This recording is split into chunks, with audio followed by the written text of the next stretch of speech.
Hello. Hello, hello, hello. Okay, let me close this. My late birds, because this is a more kind of a late live stream. Hello, darlings. How are you? This is Katerina Satori. I wanted to offer you this message. And, I was contemplating and thinking, if I could just share one message, what would it be? What would that be, right? And my very favorite word is mutation, a deep alchemy, and a great power that comes with meeting our shadows with inner smile, with joy.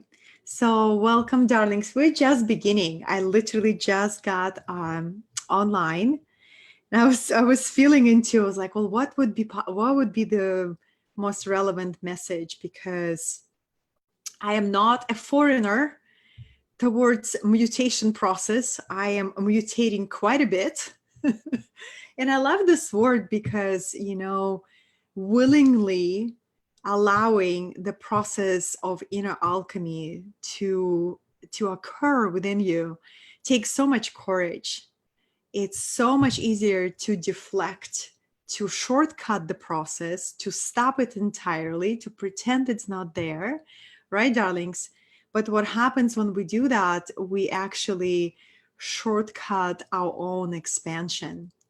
So if you are a leader, if you are an entrepreneur, you're working with people in any way capacity, I invite you to consider in what ways you support the people that you serve in alchemizing their difficult patterns they don't want to accept, they don't want to feel even, right? And yes, metamorphosis is the theme, Crystal says. Metamorphosis is a powerful, powerful theme. And, especially for those of us in leadership, to have a clean inner world, clean inner life is everything. And clean is not perfect, right? Clean, I feel like transparent, like really, really transparent, that you can see deeply into your soul and into your heart. Welcome, beautiful. You are joining at the perfect time. I am just warming up to share with you this topic on how to courageously move through a deep inner alchemy. And I call it lovingly mutation process, where you are ready to expand your consciousness, right? And to receive a deeper version of you in a way, right? Your higher self, it continues to upload into your physical vehicle. And the more light you invite in, you say, I desire flow, I desire expansion, I desire illumination. This was my word for this year. Every year I choose a theme. And this year I called in such a powerful theme. I said, this year is illumination. And we have a full moon coming up on Friday. This is going to be a potent full moon. Every full moon is powerful. I feel them very deeply. And on every full moon, I say a very simple prayer. And I ask the moon to illuminate my soul and to shine its light into these parts of my psyche that were denied, rejected, and hidden. And I call in the power of the moon to illuminate my inner world so I can call back these orphan parts of my psyche and integrate them back into my being. Let me know if it resonates, darlings, because it's very, very potent, whether you are on the path of leadership or running your own business, architecting your own life. And you are also serving and guiding and leading others on the same journey. I see it could be the most incredible gift that you can offer to somebody. A very simple and grounding process to help people meet those parts in themselves that they deem unlovable, they have deepest resistance to even facing, right? So it's very, very potent. I'll give you a very specific example. Usually mutation process comes when you least expect it. It's not something that you like can schedule. Hey, this afternoon I have some time for deep alchemy. It just comes like a wave, right? And you will feel, first, I usually feel unease in my body, like something is off. Like I either feel low in my creativity, or I feel uninspired, or I feel just flat, right? So I pay attention to the signs of the body. I'm like, there is a deeper process that is about to occur. What is going on here, right?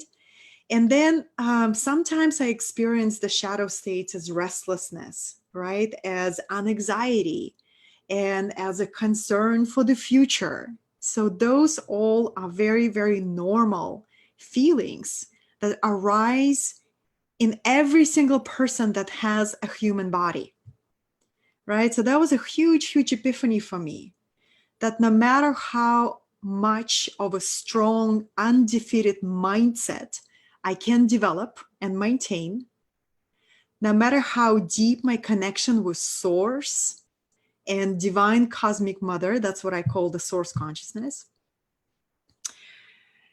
no matter how strong is my faith, how powerful are my skills, I still get to express my divinity through a physical body. And the physical body comes with these preset patterns of fear, right? That we inherited through our ancestral line, through DNA of our parents and grandparents and great-grandparents, right? We inherit their DNA, we inherit their traumas, we inherit their fears. And the more aware you become, the more you do your inner work, right? And illuminate your soul, actively asking for that, you receiving more light in your soul. That's where the real work begins. That's the real work of awakening, right? To see these parts in yourself, to see these fears in yourself in a new way. And instead of running or pretending they're not there, getting ourselves busy, you begin to learn to open your heart, to vulnerability of being human, to open your heart to this paradox of being human, eternal soul in a mortal body. To me, darlings, that's the biggest paradox, right? So the body, the human body, comes with these ancestral wirings, the old programs. And it is so powerful when mutation process comes. It means you are ready to transmute another layer of fear that is lodged inside your body, that is hidden in your cells, right?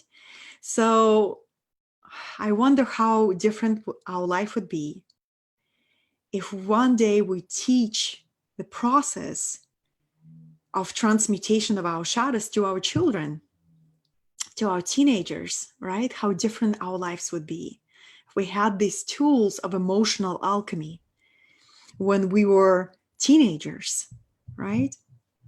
So very, very powerful. And so your shadow states, your specific patterns of fear are unique to you.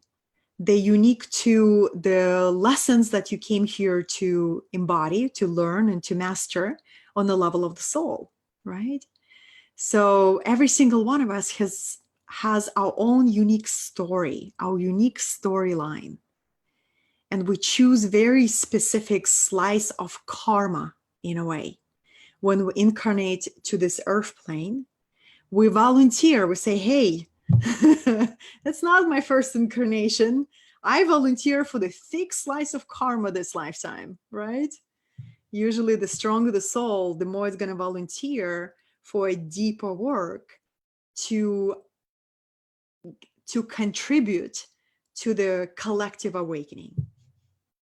And that's why it's not very uncommon that people who do spiritual work, people who or who do leadership work, people who are like, we call them light workers, they often are born into very turbulent childhoods, right? And their training begins sometimes as early as in the womb of the mother.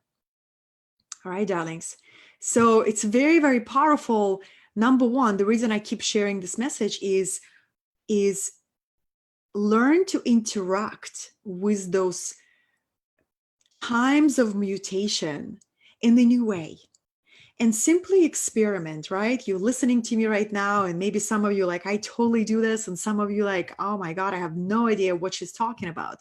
But the shadows are those patterns of constriction, your unique ways of closing down your heart, right? When you're either threatened or feel uncertain, or the future feels too unknown, right? So the old way of constricting our awareness in fear, worry, and anxiety. And the process of alchemy is when we choose to face what we feel, right? Not in the perfect way, but the most authentic way in the moment, right? The most authentic way in the moment. A lot of times for me, darlings, my transmutation, my shadow comes from all about how would I describe it? Each time it's different, each time it's different. Yesterday, I was in my deep mutation, and it came, of course, unannounced. Mutation comes unannounced, right? It's like, here I am, ready to alchemize you. And my mind was spinning, like spinning. I have the tools. I teach this stuff and I live this stuff. But for some reason, my mind wanted to be lost in this labyrinth, right? And I kept observing it. I took the stance of a witness. I kept being really present to the whole show that my mind was putting on. And there was this restlessness. It was deep sense of inadequacy, right? And I got into my head about one of my programs, and like all I could see about this program, how imperfect it was. And I wanted to redo the whole thing. And I was like, I can't release this. This is not perfect, and my mind just grabbed on that thought and kept milking it. This is when you are in deep mutation. You are processing and experiencing the deep layer, right, that was lodged in the body. So that shadow of inadequacy was ready to be transformed through my awareness, acceptance, and self-forgiveness. And it was a requirement for me to witness all of this, what was going on, and not to rush the process, not to run away, but stay in the fire of the discomfort of facing my shadow head on. And trust me, if I can do it for myself, I can hold the most loving and safe container for my students, for my clients, for my loved ones. Because we all have human bodies. It's only a matter of time when one of my clients will go through the turbulence of inadequacy, or one of my friends, or one of my students, right? So leaders go first. That's my bestie, Marcy Locke, always says. Leaders go first. That is why I address this video. If you are on the path of leadership, leadership is impossible with deep commitment to continuous shadow work. I really begin to see ourselves as an alchemist, right? As an alchemist. Yes. Mutation is so potent. And what happens, darlings, what happens is I allowed the process to happen.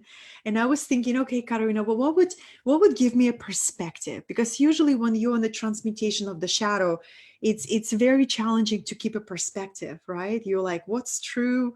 The mind is spinning. And I decided to watch a couple of video testimonials from a couple of people who went through that program. And I had this massive reality check. When I looked and my heart softened, and I was like, oh my God, I got completely self-obsessed. And this is the thing too with the shadow, when the shadow comes into you, there's this tendency of the mind become really, really self-obsessed on one particular limiting thought.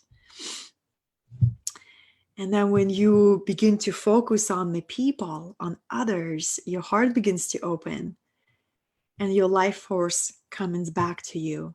So the reason I'm sharing this very particular example, darlings, is I invite everybody to keep a journal, to keep a video journal, to keep an audio journal, to keep a regular journal of every single positive feedback that your students, your clients, your friends, your lovers ever gave to you.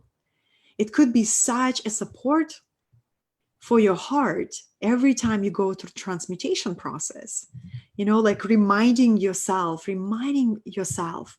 about the truth in the moment.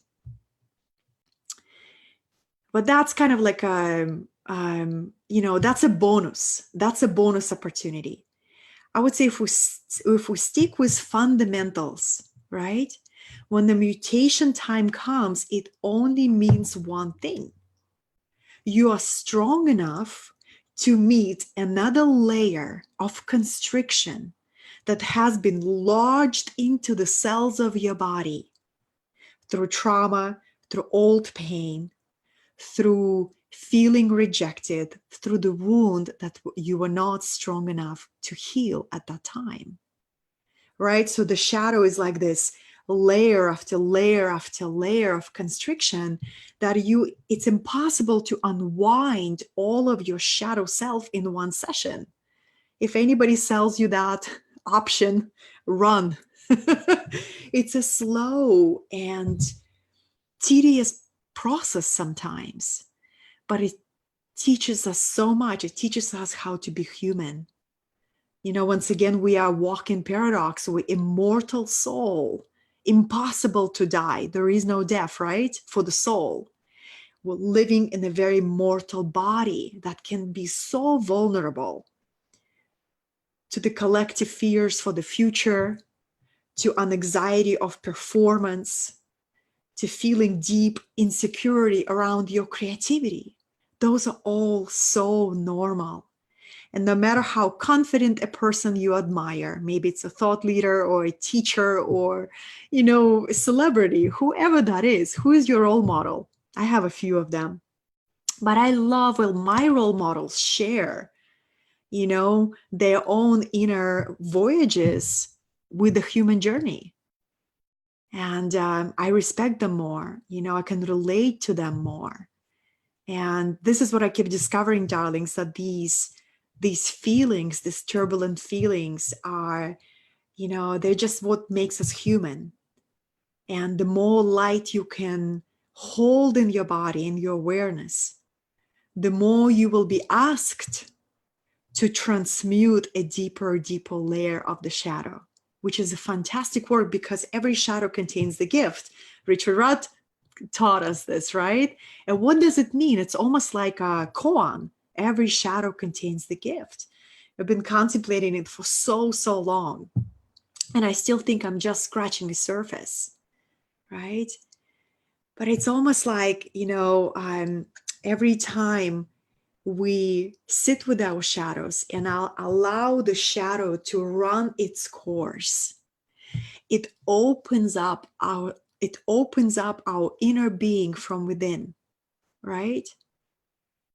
It opens us up from within. It helps us create spaciousness. So spaciousness has been a deep theme for me ever since I came back from sabbatical, darlings. I was on my sabbatical. My leg is getting asleep. I was on my sabbatical for a month and I came back from sabbatical and I'm thinking next year I'm taking 2 months. I don't know how. That's not my job to worry about the how. I am launching intention this year for the next year to take 2 months of sabbatical. So I came back and the prayer that I kept carrying on my heart, I said, Spirit, show me how to create more spaciousness in my life. Because everything I desire, more support, more growth, more expansion will not come to me if my life is crowded with so many hectic activities, with so many fires that I put out for others, right? So it's a very different counterintuitive approach, right? When you are creating from the place of flow, from a place of spaciousness, right? So every time you allow yourself to go through the process of transmutation and alchemy of your shadows, you liberate the space. You actually create spaciousness within your body. It's a sacred activity, my loves. It's a sacred activity, and it begins with you naming it powerfully. I used to call those days a funk. I used to call those days, oh my God, I feel off. I feel disconnected. And they were appropriate to a point. Now I choose to name the sacred process very powerfully. And I say, I'm in mutation today, right? And I was messaging a friend of mine who's also very, very incredible leader that I respect, Jeffrey. And he said, it's so amazing that you get so excited when you do the shadow work, because I was messaging, he was like, I got to do some deep shadow work yesterday. It was amazing. It was so turbulent at times, but it was so liberating. I woke up today feeling so spacious in my body. I woke up today feeling so connected to my fellow humans. Yeah. Mm. So how do we face those parts in ourselves that usually are not welcomed? You know, the edginess, the inadequacy, the feeling like your creation is not good enough. I've never met a highly creative person who doesn't carry a very deep wound around his or her creativity. Trust me on this, darlings. Trust me on this. Sometimes I feel like I create like a machine. I produce so much. And every creativity comes with deep sense of vulnerability. Will it be received? Is it time for it? You know, will I be able to convey all the vision behind this creation? And the shadow work is what actually carries me through those very human insecurities towards offering this vision, offering this creation to humanity, because it wasn't even my creation. It simply chose to incarnate through me and to come through me. And my work is to continue to create spaciousness in my body by choosing to feel my difficult feelings, you know, and by practicing self-forgiveness in those moments where I do forget. And I become self-obsessed, you know, with my own negative thinking. Trust me, it happens in my life as well, darlings. But the beautiful power of freedom is you noticing the pattern. You know, it's like there were years, darlings, there were years when I lived with so much unprocessed pain. I rarely talk about it, but I guess today we're going to go. I lived so many years with unprocessed pain. And I actually went through 2 years of addiction where I was a functional addict. You know, I hid it from everybody. And I was a functional addict. I was in such delusion. You know, I thought I fooled everybody.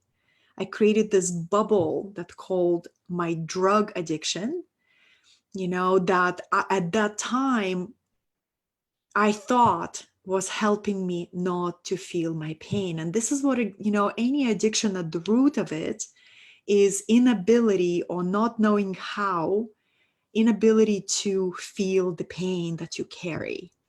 So the only solution at that time is to numb it.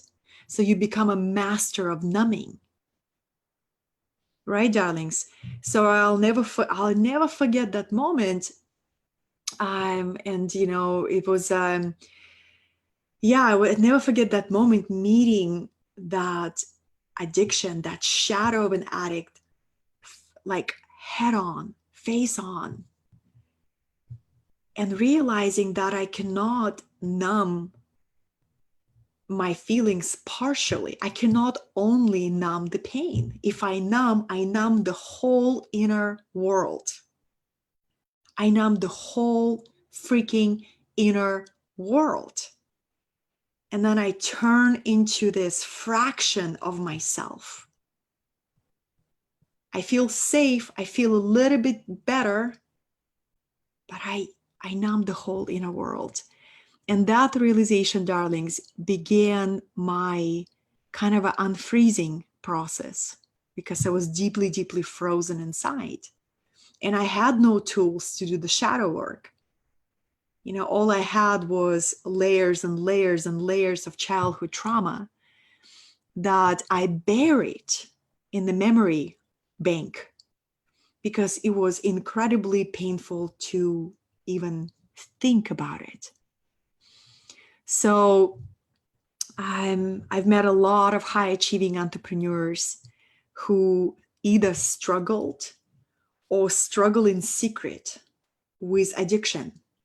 You know, and it could be addiction to your phone. It could be addiction to cannabis. It could be addiction to vaping. You know, anything that takes you out of the present moment and willingness to feel the discomfort of being human. And add on top of that the discomfort of being a leader in a spotlight that you feel like you have to be on all the time. It's a lot of pressure to carry. So the more I realize, darlings, the more, since leaders go first, the more leaders become transparent about their human selves.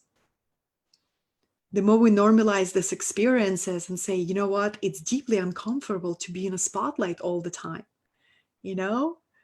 And I am not perfect. I will most likely disappoint you, right? And it's so good. Please see my human side. Please see my human side. I don't have all the answers. You do. I can teach you how to access your wisdom. That is so powerful, right? So powerful, darling. So the shadow processes, if I could summarize what I shared with you today, is first naming it as a powerful process that your higher self is inviting you to. And it's almost like, you know, something is cooking in your consciousness. You can smell it. You're like, I'm about to alchemize some shadow today. And you're not going to be joyful. Usually I'm not that joyful and not that playful when it comes. I just feel gray. I'm like, oh, my inner world, somebody just turn off the lights. And I feel kind of dark and I feel kind of gray, right? But having been through so many of these, I begin to recognize the pattern. I'm like, oh, every time I allow that temporarily feeling to occur, it actually has its own rhythm. It has its own dance with me. It has its own wisdom. Right, darlings? It has its own wisdom. So I begin to trust the wisdom of my shadow. Wow, that could also be a title of the book, right? The wisdom of the shadow. Trust the wisdom of your shadow. That's a good book title.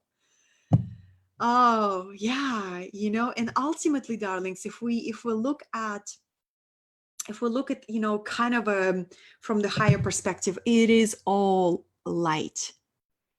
The only thing that creates a shadow is light, right?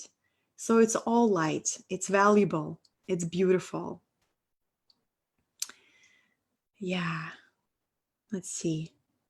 Yeah, the numbing. And you know, darlings, the numbing, I keep watching that pattern. I keep becoming, you know, aware of that pattern because, you know, I dropped my addiction cold turkey. I think I told that story maybe 3 times, you know, in the last, oh my goodness, 7 years. But I dropped it cold turkey. And when I was contemplating, like, what was the root of that deep, deep addictive behavior for 2 years, right? And also secretive, like living in shame, that if somebody would find out, oh my goodness, I felt I would be crucified. So, and at that time, it was a pain of not being connected to my true purpose, you know, and there comes a deep sense of suffering when you live with the pressure of unfulfilled potential and you watch your life, your best years just go in front of you. And you know you carry some strong gifts. You know you're gifted. You know you're talented. In fact, anything you touch can turn into gold because you are devoted, disciplined, and committed. But not knowing where is your lane, where is your true, meaningful purpose that you can feel in your heart, but you can't connect to it. That usually creates a fertile ground for addiction. You know, that's how it was for me. Plus, on top of that, all that unprocessed shadow that I didn't have the tools or the guidance to work through, you know, years and years and years and years of trauma. So it is incredibly powerful that we receive such teachings as the Gene Keys. You know, darlings, everybody can buy a book, and I recommend to start with a book because Richard Rudd was the first one who, you know, at least from my perspective, he was the first one who brought this a sacred understanding of the purpose of the shadows in our life. You know, really seeing our shadows as our allies and allowing the deep, deep alchemy to occur. Without the shadow, we could not grow, right? So you see what I mean when I say I celebrate my mutation processes when they come. I'm like, I know I'm about to grow. I'm about to expand into new understanding. I'm about to purge out some kind of stuck emotion that was hiding maybe in my toe, right? And I finally feel it by my willingness to feel it and allow this emotion to run its course.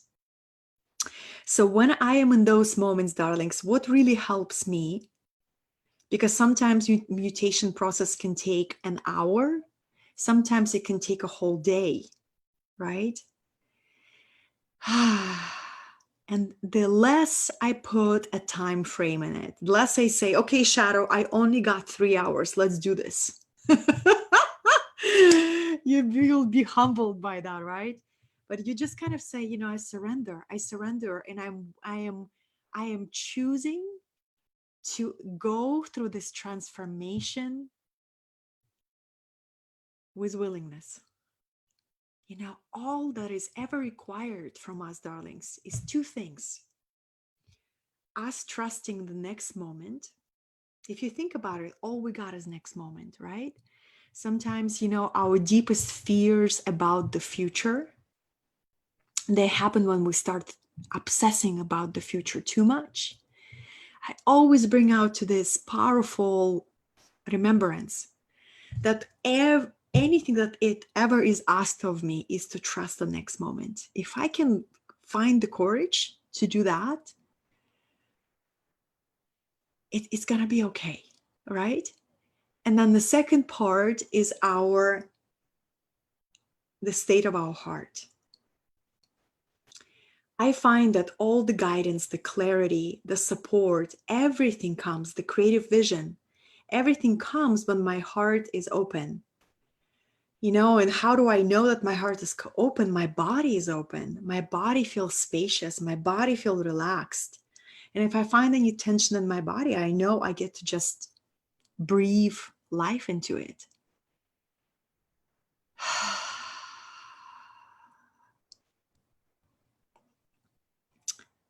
Yeah. Yeah.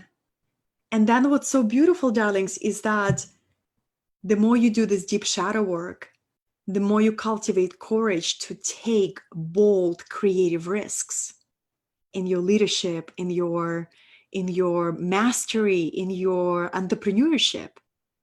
You know, because it's only a matter of time. It happens for all of us. We all hit plateau. We all hit creative stagnation. We all get bored at particular levels of our mastery. It's so normal.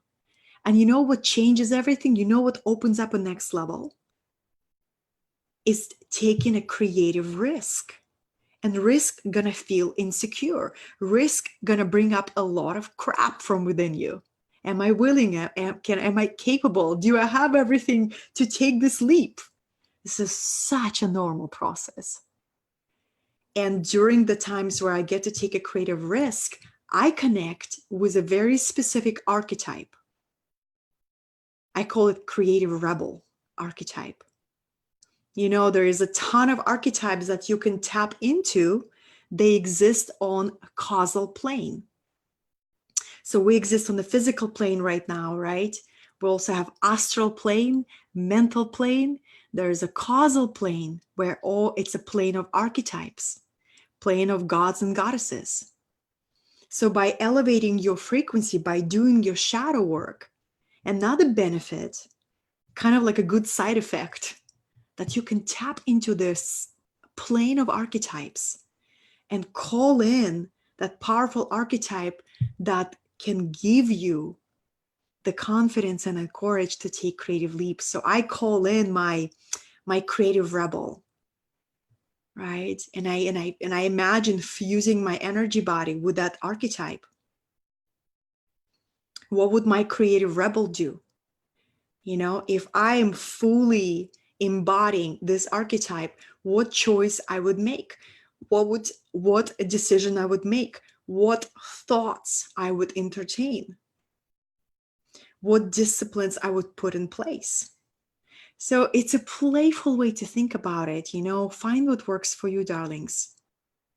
But that's how I work with archetypes when I really require some deep courage and my human self feels turbulent. You know, I call in my mystic archetype. I call in my queen, which is all about, you know, order and structure and executive decisions and fast decision making process and collaboration with other queens and kings, right? But all of it is impossible without the number one process: willingness to do the shadow work, willingness to enter the deep mutation processes with the inner smile, you know, or at least with willingness.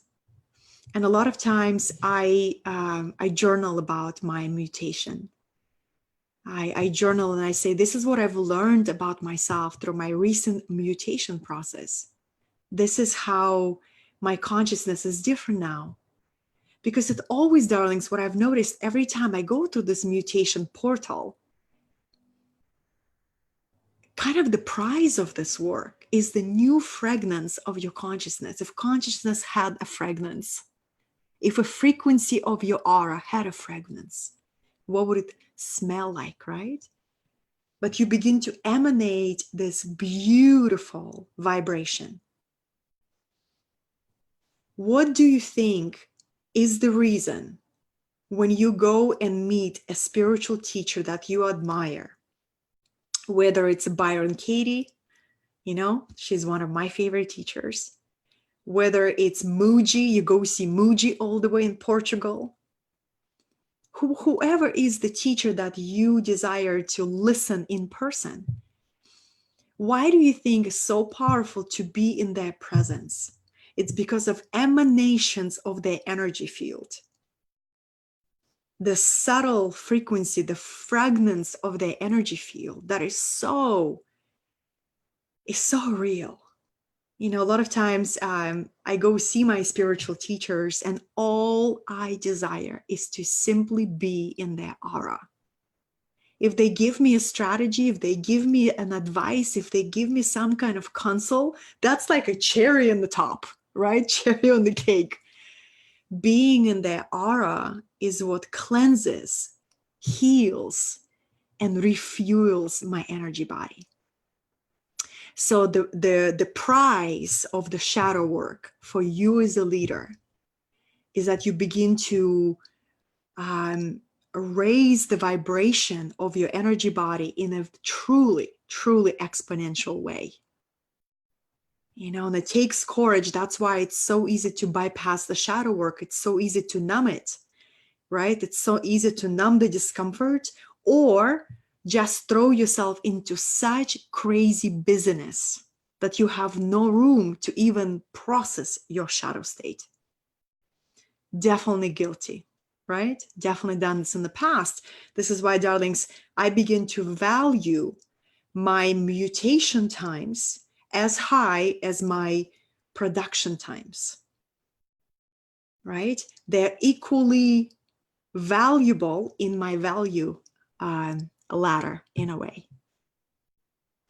And if I allow that mutation time to occur, next day I can create work for 10 people in one work sprint because of all the spaciousness in my body, all the spaciousness in my creative mind, right? And the clean inner world.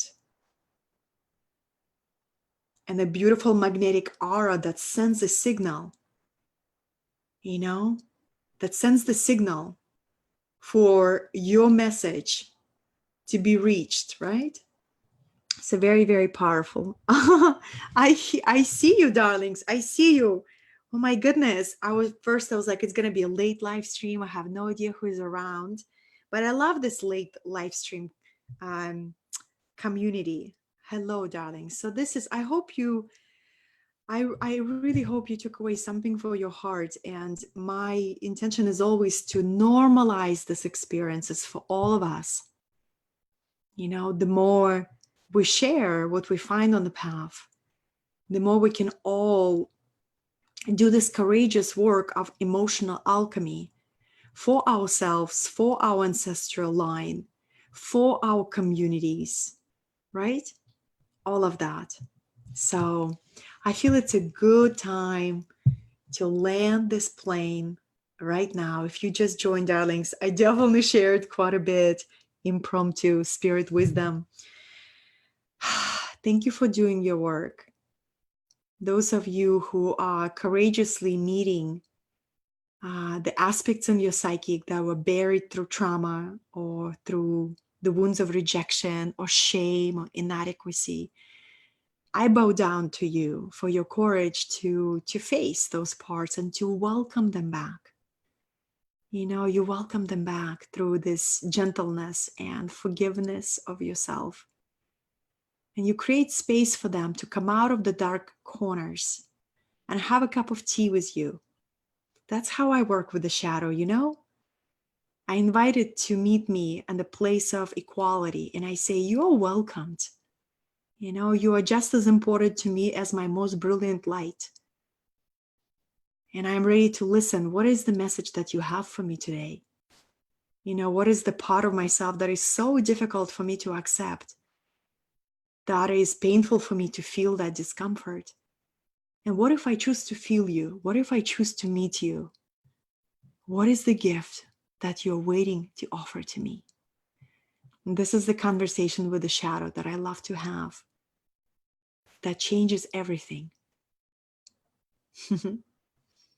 Thank you for the gift of your presence, darlings. I love you so much. Thank you, thank you, thank you. And of course, if you feel inspired to share this live stream with anybody who will benefit from seeing it, I always encourage, I always appreciate, and I cherish and love every single comment you so generously leave me. Thank you for being a part of my Facebook family. And thank you for doing your courageous work of being an immortal soul in a mortal human body. I love you.